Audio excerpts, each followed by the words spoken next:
తెలంగాణ రాష్ట్రంలో మరో 3 రోజుల పాటు తేలికపాటి నుంచి ఓ మోస్తరు వర్షాలు పడే అవకాశాలున్నట్లు హైదరాబాద్ వాతావరణ కేంద్రం ప్రకటించింది.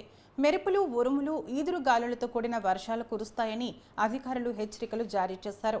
సోమవారం ఆదిలాబాద్, నిజామాబాద్, కరీంనగర్, నల్గొండ, వరంగల్, సిద్దిపేట, భువనగిరితో పాటు హైదరాబాద్లో అక్కడక్కడ వర్షాలు కురిసే అవకాశం ఉందని అంటున్నారు. మరో 2 రోజులు ఆదిలాబాద్, ఆసిఫాబాద్, మంచిర్యాల, నిర్మల్తో పాటు పలు ప్రాంతాల్లో వర్షాలు కురిసే అవకాశం ఉందని అధికారులు పేర్కొన్నారు. దీంతో ఆ జిల్లాలకు ఎల్లో అలర్ట్ను ప్రకటించారు.